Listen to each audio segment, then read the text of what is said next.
Starting off this afternoon is one of our very own Pauline Hildebrand. She's a graduate of the BAFC, the Bachelor of Arts in Professional Communication, and the Master's in Intercultural and International Communication.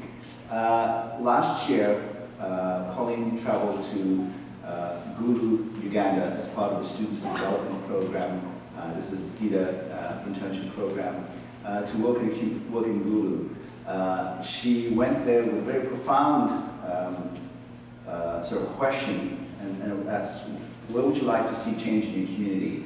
And so I'm going to ask her to come to the microphone to tell us about what happened there.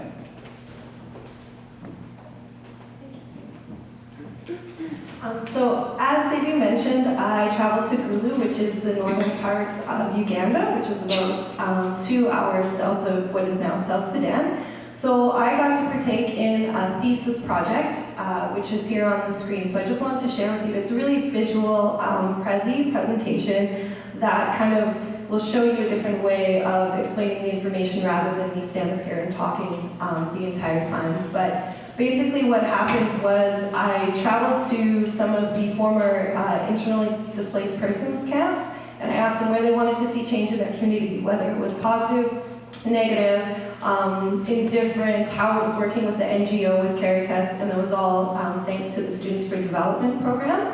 So I'll just go through the presentation here, and then if you guys have any questions, you can just let me know after at the booth.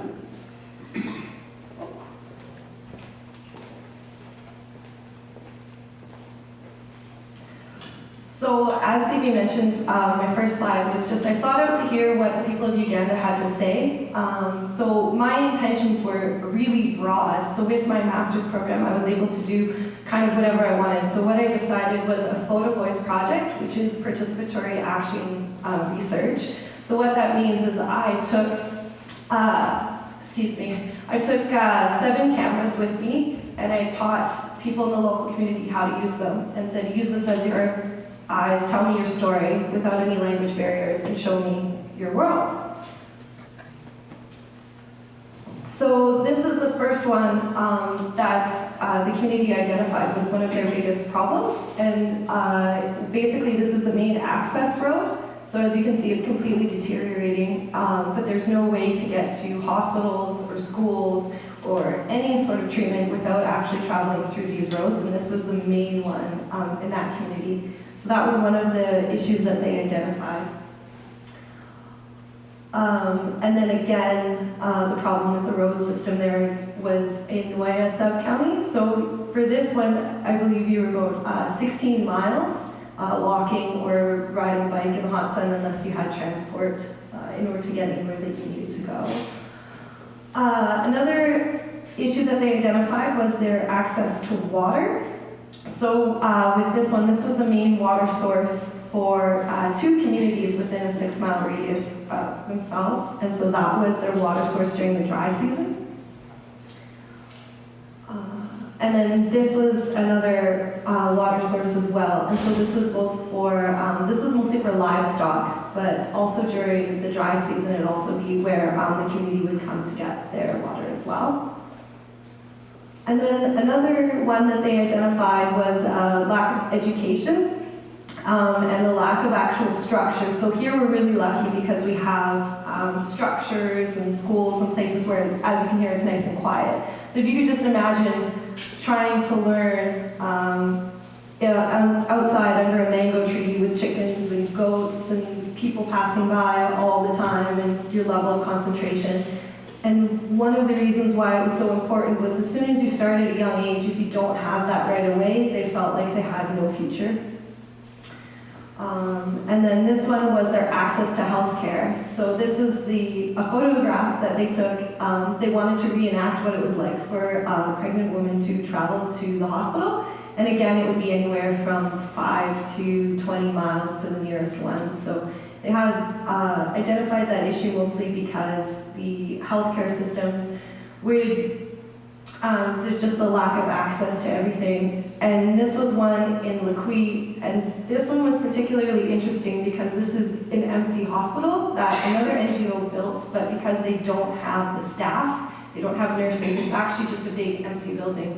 They came out and painted it, but nobody is running it. So it was kind of like, thanks for the building, but not a whole lot going on. So all the photographs that you saw were the results of my project. So it was all men and women, mothers, farmers, and local leaders.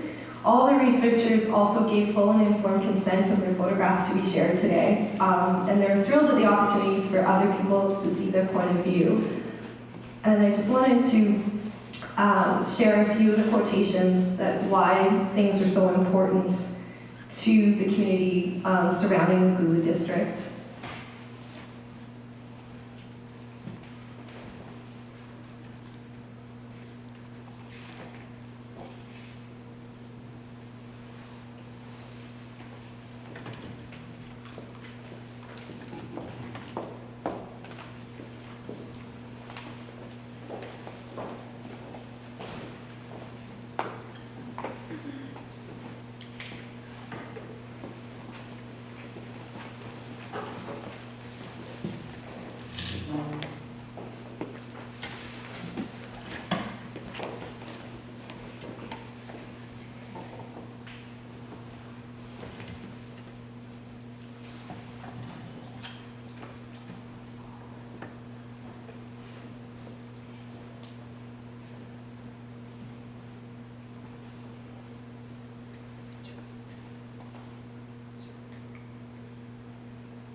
So then these are just some of the photographs. After the project, I was able to find power via a generator in Gulu town, and I was able to print off the photographs of some of the participants, so they got to keep copies of them.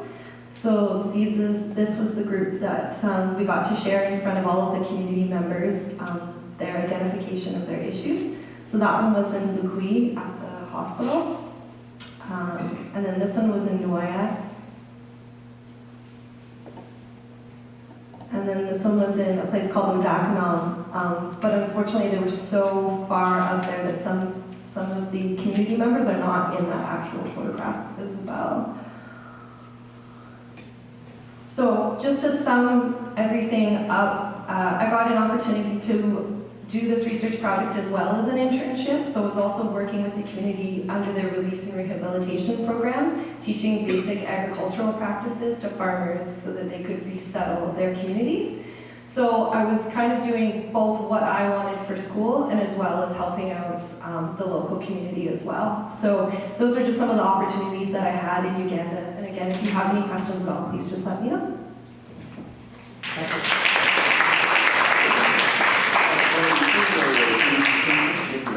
Some context with regards to why Gulu and what's the socio-political issues surrounding that particular place. So what was really interesting while I was in Gulu is that if any of you have seen Coney 2012, that's actually the city where I was the entire time, so that might kind of give you a frame of reference.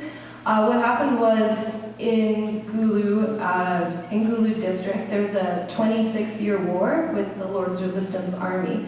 So what happened was, throughout the war, all of these communities that you're seeing now for the last 6 years have been trying to rebuild because they've been invaded by rebels, they've been completely disseminated throughout the region due to all sorts of different types of conflict.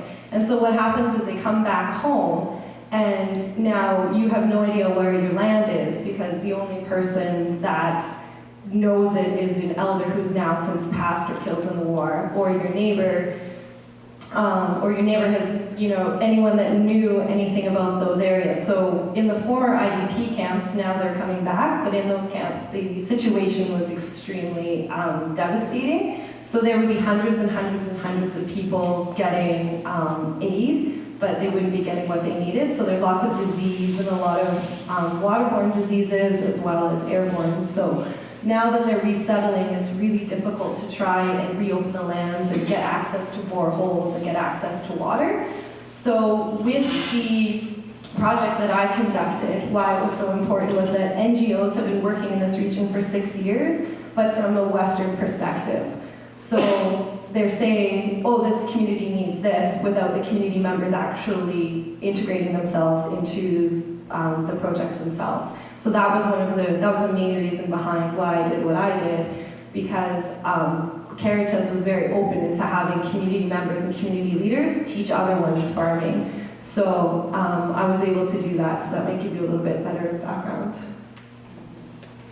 Thank you. Any quick questions for Colleen? Anyway, she's going to be seated over there, and if you have questions after the session, you can chat with her. Many of you who are here from Royal Woods University know that we have a new Masters of Global Management program, and last year an agreement was forged with the Munich University of Applied Sciences, whereby we are now able to offer our students enrolled in the MGM an opportunity for a joint degree. And we had five people participate in the program last year.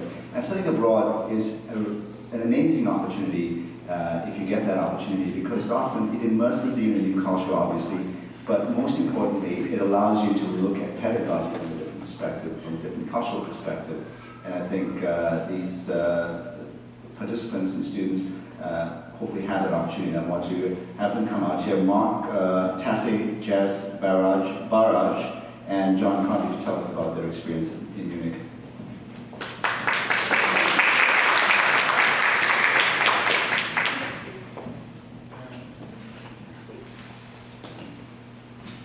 Okay, good morning.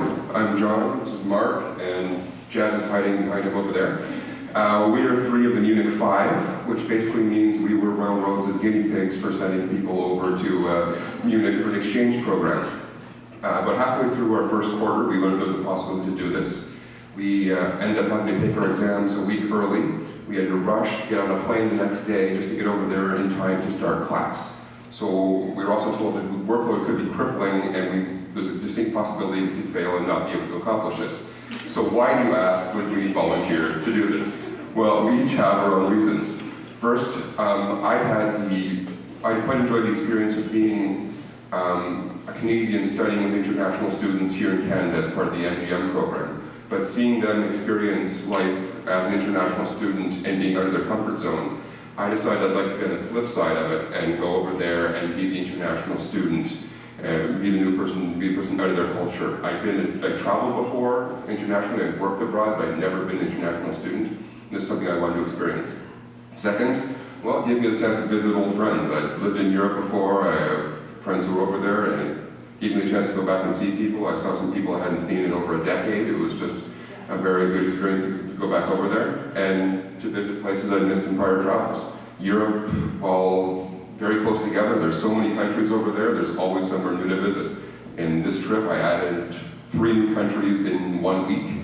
At one point, while you're going to school, you also have the opportunity to travel. There's a lot of time off, and you get to go to different places. So I got Sweden, Denmark, and Prague right here in these photos. It was an amazing experience to go and see new places. So my motivation was a little bit different. I was involved in the MGM as more of a mature student, which was itself an entire experience. But one of the big motivations for me was my brother was transferred to Europe 7 years ago, and my nieces were born there. And I saw them when they were 1.5 years old. I hadn't had a chance to see them other than for a few days when they came to visit Canada. So for me, it was an opportunity to actually get to know my nieces and spend 5 months with them and become Uncle Mark rather than just a face on the TV or cartoon character to them. The other big thing was European credentials. I've worked in international business before, and I recognized the need, especially dealing with Europe and Asia, that North American credentials were great, but there was always that additional requirement and additional credibility of having a European credential. And the third one was to renew old acquaintances and old connections that I had from when I was doing business in Europe, and rekindle some of those relationships, which I successfully did.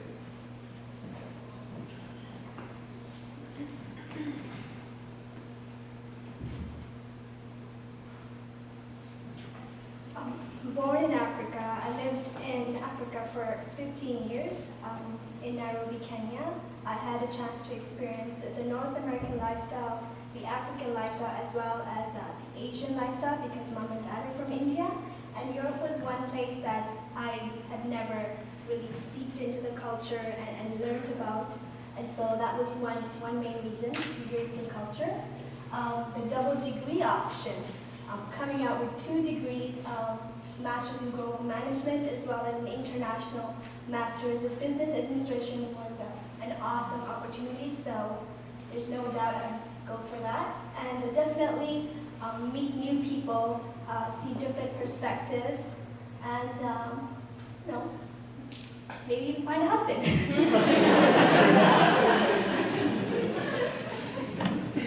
Okay, so how does student life at HM or MUAS compare to student life here at MGM?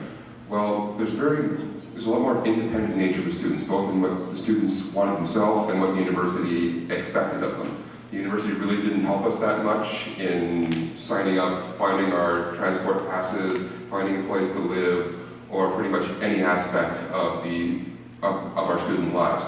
The students themselves were used to this. They expected it. In fact, they seemed to resent the students encroaching on, the teachers encroaching on their independence. The teachers expected them to show up for class every week. If they expected them to do readings, this was, why should I have to do that? I should be able to study in my own time. I should be able to show up if I want to show up, and just be able to do the exam at the end. You expect me to have readings done so I can talk in class is weird for me. They didn't understand this concept. There also is a very strong focus on grades over there. I think it's true in a lot of cultures other than North America. Here, once you've graduated, your degree is all that matters. There in Germany, when you apply for jobs, they ask for your grades. So if people got a bad mark on their exam, they would literally be in tears going, how could I possibly explain this mark to a potential employer in the future?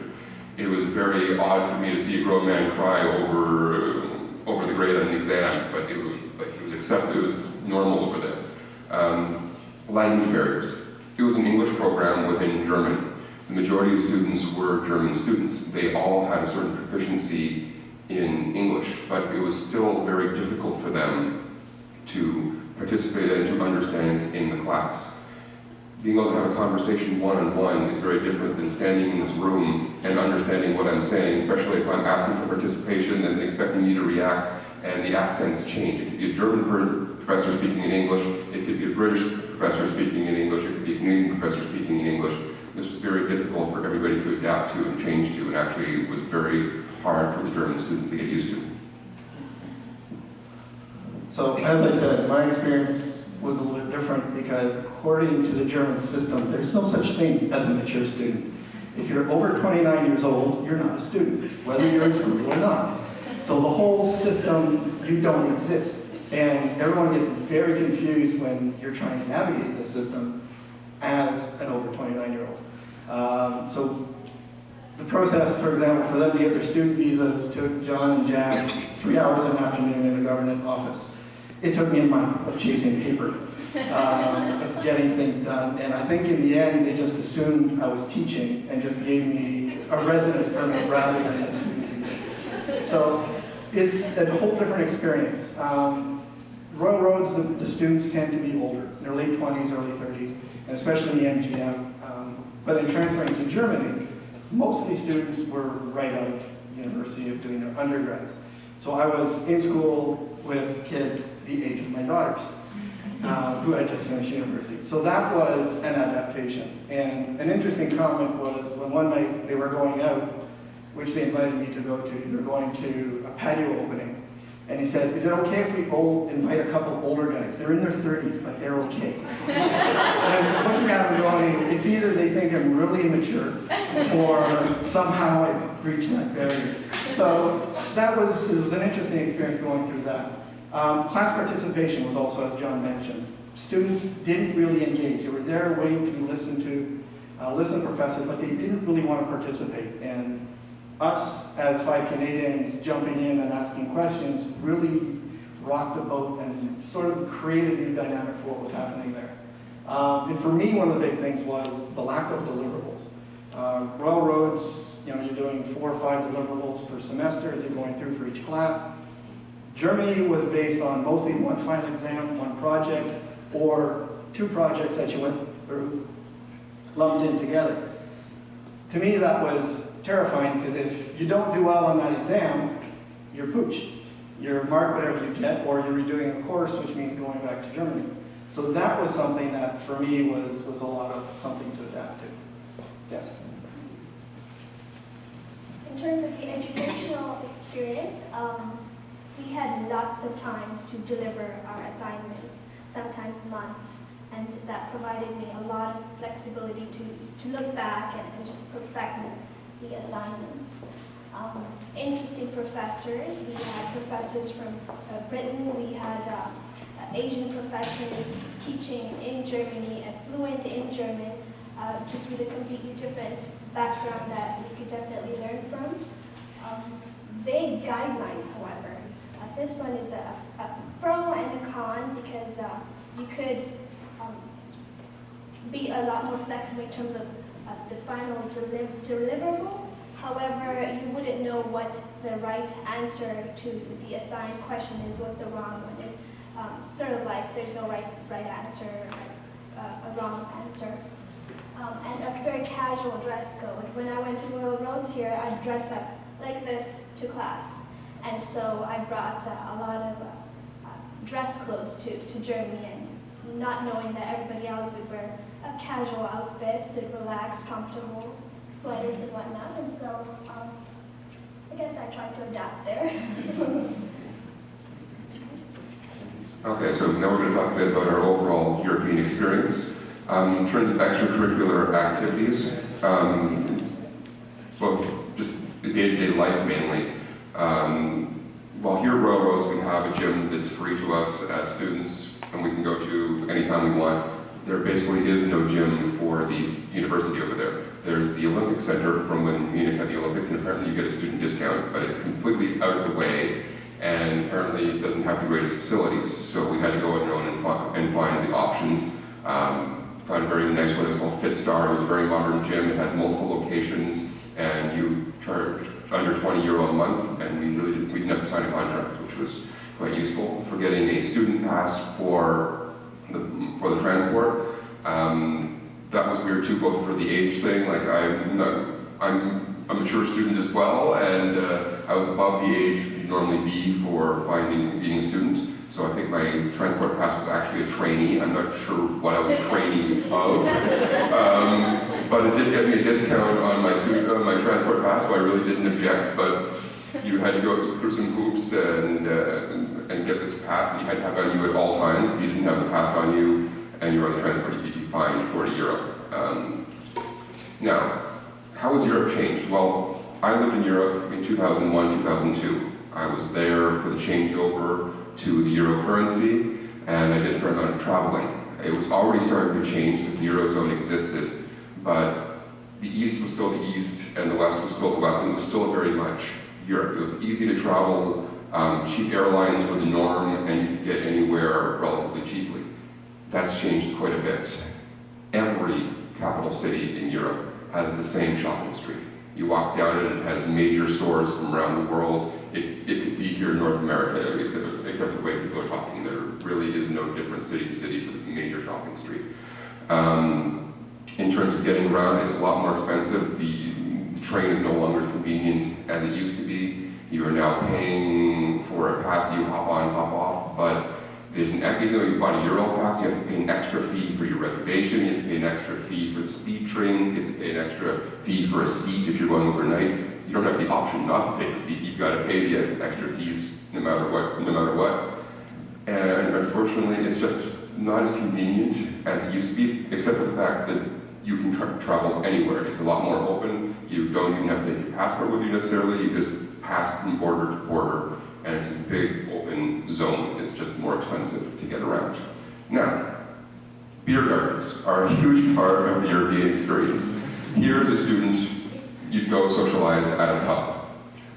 There, for the most part, except for the couple tourist traps, which of course I'd occasionally go to, pubs don't exist. Pubs are for British expatriates. People in Germany go to, or at least in Bavaria, go to beer gardens. Now, if we look at the middle picture, that is the Augustiner Beer Garden. That's not a weekend, that's not a holiday, that is a weekday afternoon. People are just there drinking. If you look at the far right picture, that is a Mass, or the 1 liter sized beer. This is the normal beer you get in Germany. We're in Bavaria. And you are allowed by law to have one of those on your lunch hour. Your employer cannot object to you going on at lunch and having a white Mass in Bavaria. This is perfectly reasonable. It's just the way we socialize. If we go out on a nice day and have beers at a beer garden, or if a soccer game or football game was going on and we could have it outside, we'd go and meet and watch big screens and just all have a good time. Mark? So for me, the experience was a little bit different because I was living with my brother for 5 months. So taking my nieces to daycare, picking them up, taking them to swimming lessons, doing different things like that. So I got to see a flip side of Germany of what the normal family life is. And in many ways it's similar, but there's a lot more openness and freedom to how the kids participate in what they do. They're more treated as independent individuals rather than controlled little robots of their parents that they're taken around and gone through. So the lifestyle of the family environment was very different. The one thing that was interesting was they were very isolated or insular. So the family units took care of themselves and did things, but they didn't really mix a lot. So for my brother, who'd been there for 3 years, they were just now starting to develop familial friendships with other kids from the kids' schools and the parents and expanding that social. But it took them 3 years to develop that. One of the big interesting family things that I found was how pets are a part of the family. You go to a restaurant, underneath the table is the dog. You go to the grocery store, the mother's there with the kids, and the dog's on a leash. You get on the subway, you get on the buses, dogs are allowed. So pets are very much a part of the family, and they're everywhere, which to me was a really interesting thing to see. My experience with business with Europe was 5 years as a business traveler. Going in hotel rooms, conference rooms, dinners, back on the plane in Europe. I know the airports in Europe very well, but I didn't know a lot of the countries. So this was, for me, the opportunity to actually see and relax and get to feel what the people were like. And that was the big experience for me, was to really spend time understanding more what Germans are like, what their attitudes, what their dreams or desires are, which gave me a much better understanding of what was happening in that there. And the big thing was the cost of living. Rents are about the same, maybe a little bit more depending on where you're living in Canada. But food. So if you're going out and you're buying groceries, it's roughly 1/3 what you're paying. Restaurants have a tendency to be a lot cheaper. I remember one night we were out with about a dozen of us in a nightclub, and I decided to go out and buy everybody a round of tequila shots. So we all had the shots, and we had beer, and at the end of the night, the waitress brings me my bill, and I'm figuring, hey, we can splurge once. And the entire bill for the night was under 40 euros.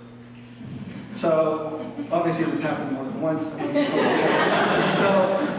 the cost of living and going out and doing things, you can really take the opportunity to enjoy and do things within the city and really experience the culture and what's happening. Museums and places are very cheap compared to what we're used to paying for here.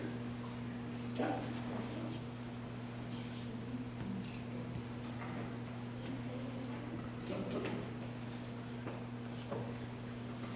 So, it was my first time backpacking across Europe. I did everything from Switzerland, Greece, Austria, Hungary, Slovakia. Just super easy to travel with the Euro passes over there. So just hop on any train, anytime to go anywhere, really. And yeah. I also got a chance to visit family in London. Twice actually, which is awesome because I don't cook much at home, so when I did go to London, they'd feed me over there every 3 weeks and I'd come back. And super cheap wines. I was able to get try out a whole bunch of different types of wines, both from France and Italy, and I was able to get like big bottles for like $2, $3.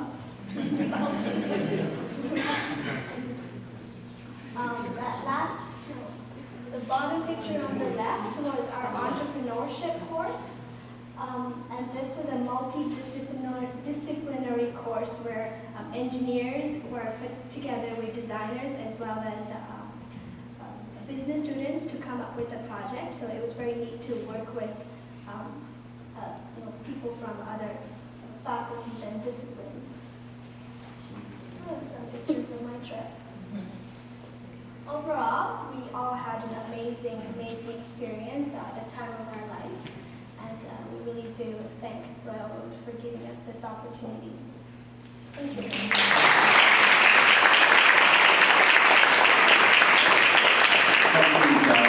Thank you, John. Bree, do you guys have any quick questions? We'll be over here, Jeff. Okay. We're running behind schedule. Excellent. We're a little Excellent. longer than our 15 minutes. All right, thank you guys. We have about 15 minutes left, and I promise you we'll be out of here by 1 o'clock. Next up is Lara Hill from the United Nations Association in Canada. She's here to talk about internship opportunities for those of you who wish to pursue that. Lara?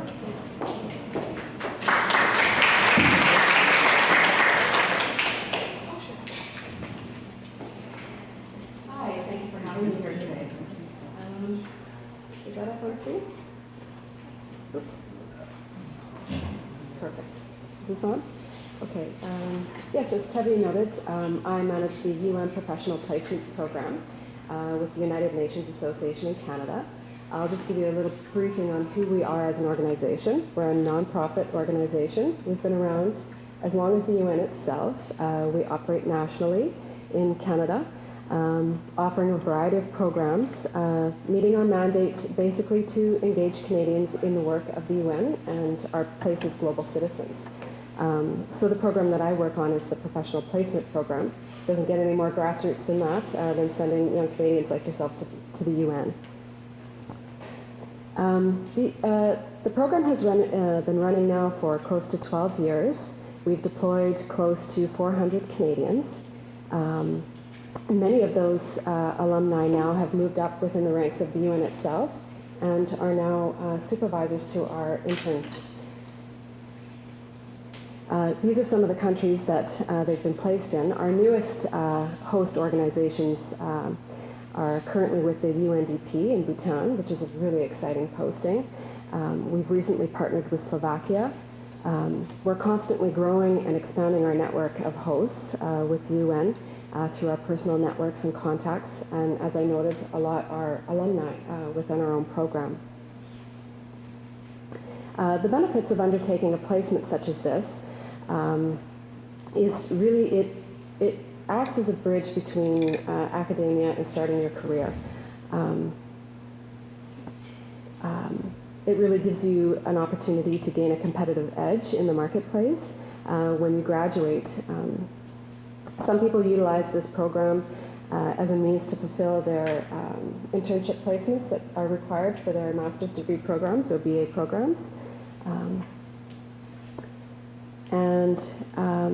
It's an opportunity to be a part of an international network of our alumni and all of the networks that UNA Canada is a part of.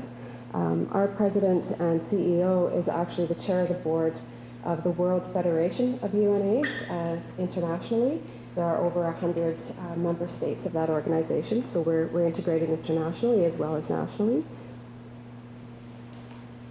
So as far as applying to the program, basically we have an application form that you can access online on our website. I'll provide you that URL at the end of the presentation. Excuse me. If you're shortlisted through that process, you'll be contacted for a suitability discussion. The suitability takes a look at your aptitude for working internationally, not just in the cross-cultural context, but your suitability for working within the UN bureaucracy. It's a totally different world than working for a small NGO. And if after that discussion you decide that this is a program that is a good fit for you, then we move on to a formal interview which is conducted by phone, in fairness, because we reach Canadians Canada-wide. Everybody should have the same playing field. References are checked, of course, and once you're accepted into the program, you become a part of our roster of candidates who are ready to go abroad. Depending on when you apply, time of year, and how busy it is, the average time from application to deployment is 1 to 3 months before you go overseas. Sometimes it can take longer or less, it totally depends. If you are considering applying to our program, some things that you might want to take into account prior to filling out your application form is what are the areas that you would deem your strengths, or areas that you would want to gain more experience with in the field, something to consider there. These are some of the partners that we partner with. As I noted, these are always growing and evolving, but we do primarily partner with the UN. We have partnered with other research institutes in the past, like Brookings in Washington, D.C., but primarily we work with the UN. So once you've applied, we would assess your qualifications and your interests and match you up with a placement based on the qualifications that they're looking for. Once you're in our program and we start working with you to find a placement, we have full-time dedicated staff to you. We work really one-on-one with our candidates.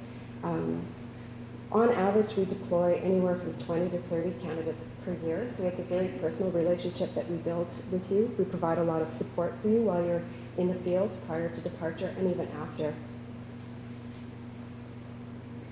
We provide really thorough pre-briefing sessions prior to your departure. We link you with alumni who have been in those countries before, or people who are in the field already, so that you can get a sense of where you're going and feel really prepared prior to your departure.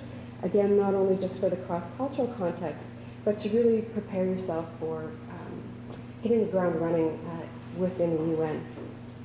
It's a whole other structure, and as you can imagine, it's the world's largest bureaucracy. So we assist you with all your pre-departure and arrival logistics, assisting you with your visa application process, making sure you've had all the proper inoculations, all of those things, so that you feel really confident when you get on that plane prior to going. As well, when you're on your placement, we provide you with job search and skill building support. You are entered onto a private list of job postings. A lot of our job postings come from our own alumni who are working within the field in Canada and abroad. As you know, sometimes jobs get filled before they even get posted online, so it's really advantageous to be a part of that list. You can remain on that list as long as our program exists. We provide you with business cards while you're on your placement, which highlights you as a junior professional consultant. You're not even identified as an intern because you're actually providing higher level support to the programming within that UN unit. I would consider this program, as I noted earlier, it's really a skill building program that's transitioning you from academia to a career. So by indicating you as a junior professional consultant, or JPC, you have the opportunity to be recognized beyond just being an intern, someone who's not just going and taking minutes and observing. You're actually carrying out programming activities and building your career. After we conducted a survey, that would have been, the last one was in 2006 or 2007, we found that there was approximately a 90% success rate of finding work in your field shortly after completing your placement. I won't go on too long about the prior survey, because I think the economic climate, the hiring climate has changed slightly. I think the results might be a little bit different, but some of the results might be advantageous for you just to consider. It was broken down into 3 parts about the internship itself, after the internship, and overall satisfaction of taking part in this program. So right out of the gate, 90% of respondents, of 200 candidates who were surveyed, agreed that it helped develop their skills as a professional. It helped them really translate that theoretical knowledge into a practical approach, how your knowledge actually plays out in the field. As we know as well in this climate, just getting a degree now doesn't guarantee you a job. This is an opportunity to expand your experiential learning experience, expand your resume. It is the modern catch-22. You need experience to get experience. When you look at a lot of entry-level jobs, you're seeing you not only need just a BA or an MA, but you also need a little bit of experience in the field. So this gives you that really meaningful experience. As I noted, you're not just observing, you're actually working, you're carrying out UN programming. There's a terms of reference that you adhere to. It's like a real job. The overall results of that survey, which I think would play out the same today, just talking with my candidates who are coming back from the field, it really does provide that bridge between academia and starting your career. It really does give you that foot in the door to build your network. It's a lot easier to apply for a job when you've met someone, when you've shown your abilities, than just sending out a resume from your basement with the other 1,000 of applicants. It really does enhance that opportunity to get your foot in the door. So those who were surveyed, within the first 6 months, 85% found full-time work in their chosen field. And as you see, after a year, it goes up from there. Close to 100% of our candidates have found employment after completing the program. This gentleman here, Mr. Joe Hooper, he started out his opportunity with the UNDP in Kosovo. And this quote is actually a little bit dated. Joe is now working for the UN Habitat in Nairobi, working on urban development projects. And I have an opportunity with him there right now for a candidate who would like to work in Nairobi.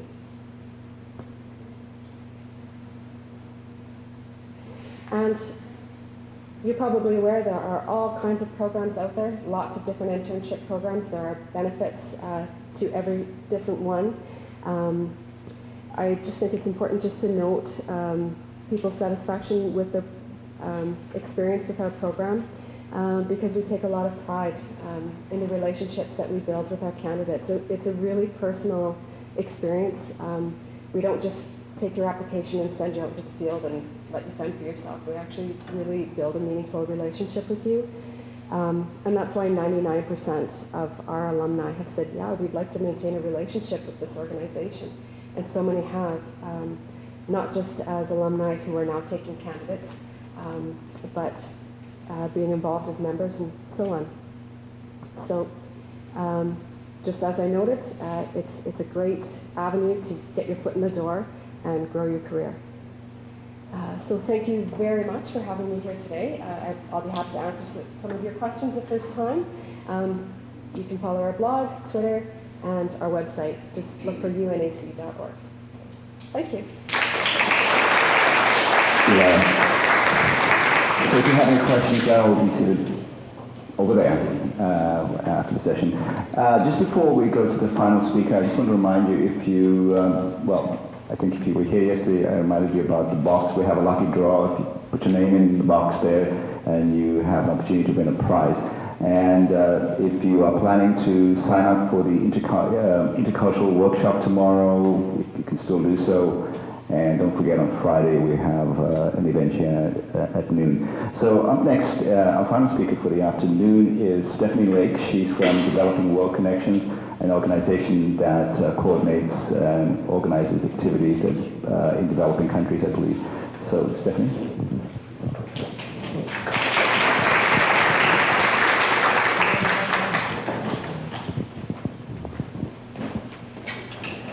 Hi, so I graduated from the University of Ottawa in 2011 with a health science degree, and I got really interested in global citizenship and kind of just global health. And so I decided after I graduated that I wanted to take part in an international volunteer experience. So Developing World Connections is an NGO based out of my hometown of Kamloops, BC. So I got involved with them. They send students on month-long, usually month-long, sometimes 2-week-long trips to developing countries where they work very closely with an NGO in the host country. And they really take into account the community and what the community wants and needs. And so I went in May of 2011 to Lima, Peru, and there we were working with a school for working children. And we helped to build with the community alongside the mothers of a lot of the children at that school who were in charge of making the lunches for the kids at the school. We built a new kitchen for them because the facility they were using was really small and it just, they didn't have anything they really needed there. So we had them build a kitchen, a dining room for all the students, and a workshop for the students. And so that took 1 month for us, and there was 9 of us on the trip, and we all just had a really, really great time. We took away from that experience some really great relationships with the community that I think none of us really expected to make. And so I'm here today just to talk a little bit about my trip that I'm planning back to Lima, Peru. So I will be a student leader for Developing World Connections. We're planning a trip back to Lima, Peru in May of 2013. So the trip is going on from May 4th to June 1st, 2013. And so basically, we will be trying to get students from across Canada, but I'm based in Victoria, and it's a really great experience where you meet a lot of students from Canada and you really build relationships with each other and you build great relationships within the community. So we will be going back to that school to continue on with the project that has been kind of happening with Developing World Connections. So if you have any more questions for me, I'd love to talk to you. I'm sitting just over there at the booth. And yeah, thanks. Thank you, Karen.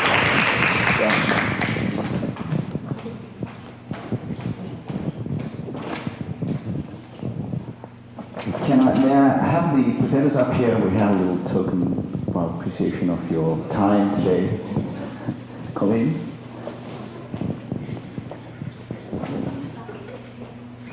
Thank you, Colleen. Thank you. Jazz, a husband in the box. I couldn't do this. John, be a mug. Mug. Thank you. Thank you. That's it. Well, that's it for this afternoon. Thank you.